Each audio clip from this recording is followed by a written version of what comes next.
அன்பிற்குரியோர்களே, Romania தேசத்தை கம்யூனிசவாதிகள் கைப்பற்றிய பின்பு மதமாற்றத்திற்காக மாநாட்டை நடத்தினர்.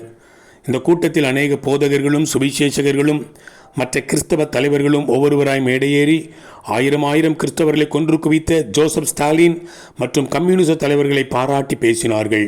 இந்த கூட்டத்திற்கு ரெவரண்ட் ரிச்சர்ட் உம்ப்ராண்ட், திருமதி சபீனா உம்ப்ராண்ட் அவர்களும் அழைக்கப்பட்டிருந்தார்கள். இந்த சமயத்தில் சபீனா உம்ப்ராண்ட் அவர்கள் தங்களுடைய கணவருடைய கையை கிள்ளி, ரிச்சர்ட், இந்த அவமானத்தை கிறிஸ்துவின் முகத்திலிருந்து நீங்கள் தான் கழுவ வேண்டும், அவர்கள் கிறிஸ்துவை காரி துப்புகிறார்கள் என்று சொன்னார். நான் அப்படி செய்தால் நீ உன் கணவனை இழந்து விடுவாய் என்று ரிச்சர்ட் உம்ப்ராண்ட் பதில் கொடுத்தார்.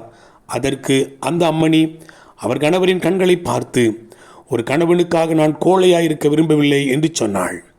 ரிச்சர்ட் உம்ப்ராண்ட் அவர்கள் எல்லாரும் எதிர்பார்த்தது போல பேசாமல் இயேசு கிறிஸ்துவே ரட்சிப்புக்கு வழி என்றும் ஆணித்தரமாக பேசினார்.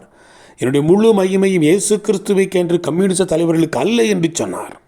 இந்த செய்தியானது பரவினது. மேடைக்கு கீழிருந்து கேட்டுக்கொண்டிருந்த கம்யூனிஸ்ட் தலைவர்கள் பாய்ந்து அவரை பிடித்து 14 ஆண்டுகள் கடும் சிறை வாசகத்திற்குட்படுத்தினர். அன்பிற்குரியவர்களே, நம்மில் அநேகருக்கு தேசத்திற்கு முன்பாக கிறிஸ்துவுக்காக நிற்க வேண்டிய சூழ்நிலை வராமல் இருக்கலாம். ஆனால் ஒவ்வொரு நாளும் ஒவ்வொருவரும் எங்கு இருக்கிறோமோ அங்கு அவருக்காகவே நிற்பதற்கு அழைக்கப்பட்டிருக்கிறோம் என்பதே இன்றைய இரத்த சாட்சிகளின் குரலாயிருக்கிறது. வாழ்த்துக்களுடன் ஜார்ஜ்.